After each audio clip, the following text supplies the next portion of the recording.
Bonjour, ici Jean Sinotte du studio Photomode à Québec.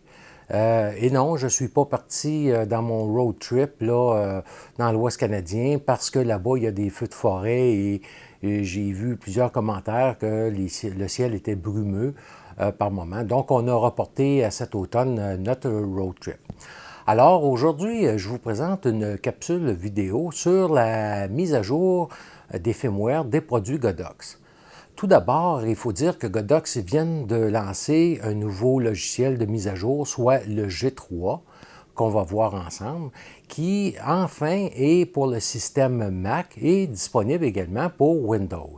Il est à noter que les firmware qui sont disponibles dans les anciennes versions de logiciels, le G2 et le G1, bien, il faut continuer à utiliser les anciens logiciels pour mettre à jour les firmware et probablement qu'on verra dans les prochaines semaines les firmware adaptés au G3. Maintenant, on va aller voir ensemble là, du côté du logiciel comment le tout fonctionne et comment télécharger le logiciel et l'installer sous Mac.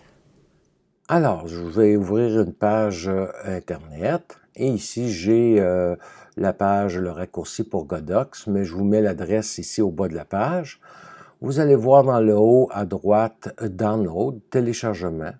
Vous venez cliquer sur téléchargement. C'est ici qu'on va retrouver les deux premiers logiciels qui sont uniquement disponibles pour Windows ou pour PC. Donc, on peut pas prendre le nouveau logiciel, le Mac, et venir chercher des fichiers qui sont dans G1 et G2, car c'est pas compatible. Alors, il faut vraiment toujours utiliser chaque logiciel pour chaque téléchargement qui sont dans la même page, si on veut, du logiciel. On descend plus bas et on va voir maintenant le G3, qui est le nouveau logiciel qu'on va retrouver ici disponible pour Windows et pour Mac. Les nouveaux firmware qui sont disponibles sous ce logiciel-ci seront inscrits au bas de la page ici, là, en dessous du G3. Donc, on va voir ici les nouveaux firmware à venir apparaître au fur et à mesure. Et pour l'installation, vous allez voir, c'est très simple. La première des choses qu'on va venir ici, moi ici, je suis sur Mac ici, on le voit ici. Donc, je vais venir cliquer ici sur Download. On clique sur le produit Download. On voit ici la barre de progression et le tout s'est rendu dans mon dossier de téléchargement.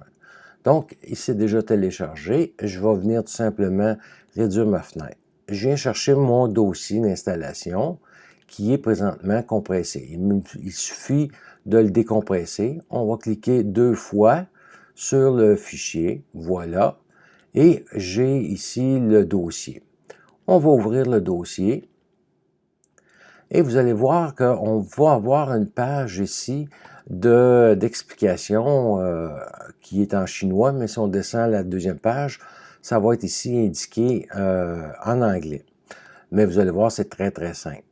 Je vous conseille de conserver quand même cette page-ci parce que des fois, on peut en avoir de besoin pour consultation ultérieure. Donc, une fois que j'ai ouvert mon dossier, je vais venir ici chercher mon Godox. Et je vais cliquer encore 2 fois dessus. Et on voit ici le dossier d'installation. Donc, pour l'installer, bien, vous allez voir, vous allez chercher votre dossier maître. Et ensuite de ça, application.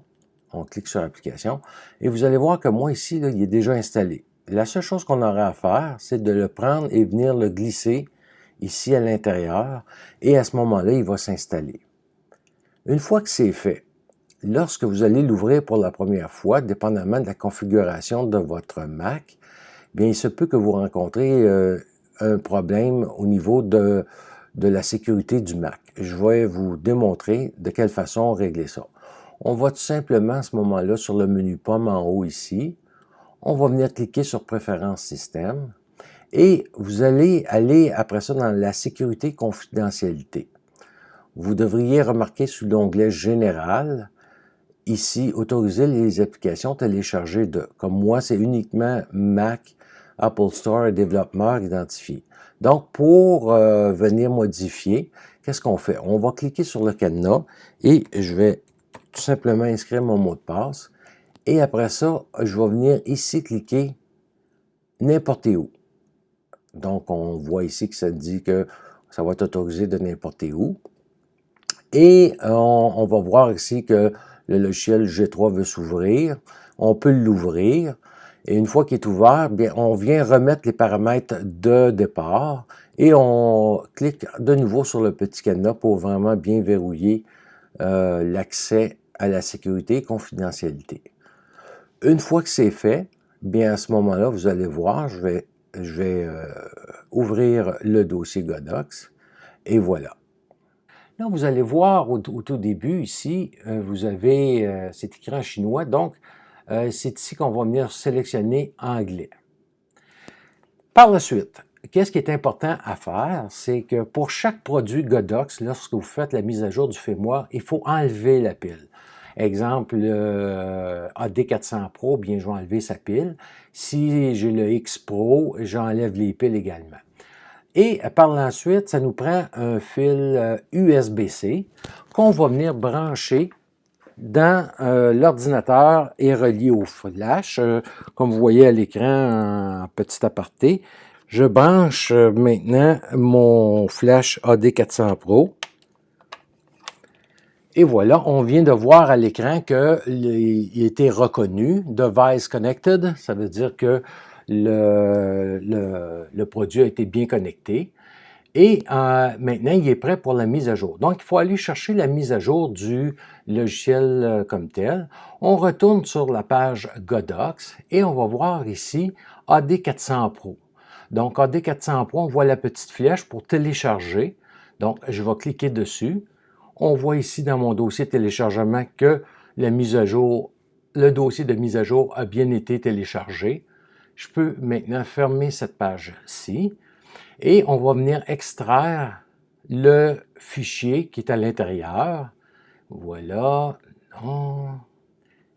Et le dossier, on voit ici, tout d'abord, on a toujours les instructions et le dossier, le fichier de mise à jour. Je le glisse tout simplement sur mon bureau et on va à ce moment-là cliquer sur Open File pour ouvrir le fichier qu'on veut avoir.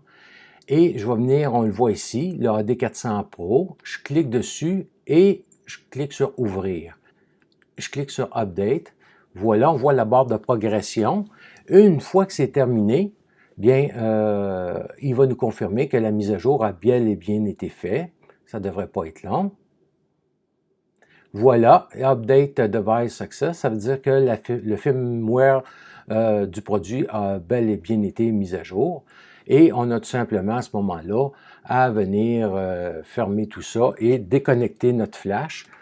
À ce moment-là, on peut remettre la pile en place et on va voir que la mise à jour du firmware a été bel et bien effectuée. Tant qu'à Windows, bien vous venez ici et c'est les mêmes étapes, tout s'effectue de la même façon. Et pour le moment, bien, vous allez voir si je clique sur le logiciel de Windows pour installation, bien vous allez voir que ça fonctionne bien. Je viens le mettre ici. Je vais ouvrir. Il est ici. Et on voit le dossier Execute qui est ici, qui est le dossier pour installer sous Windows. Donc, le lien pour Windows fonctionne bien. Et je vous montre maintenant de quelle façon on va pouvoir voir sur le AD400 Pro l'affichage des différentes versions de firmware. Alors, pour vérifier la version d'un firmware sur le flash, ici j'ai le AD400 Pro, bien c'est très simple, on fait tout simplement appuyer sur le bouton Menu et à ce moment-là, on va voir ici en haut version 1.1. Donc, une fois qu'on a effectué la mise à jour du firmware, c'est à cet endroit-ci qu'on va venir vérifier que la nouvelle version s'est bien installée. Je vous montre maintenant avec le flash dont la version a été installée du nouveau firmware. Donc, on fait la même vérification. Je viens ici dans le menu et on voit que la version du firmware 1.2 a bien été installée. Et voilà, c'était la présentation du logiciel G3 sous Mac. Si vous avez des questions, vous pouvez les laisser ici ou m'écrire sur ma page Facebook. Il me fera plaisir d'y répondre au mieux de ma connaissance. Et d'ici la prochaine capsule, bien, je vous souhaite des très bonnes photos. Et ici au Québec, bien, l'été commence, donc on va pouvoir commencer à faire de la photo en extérieur et sortir un peu du studio. Alors, merci beaucoup et à la prochaine.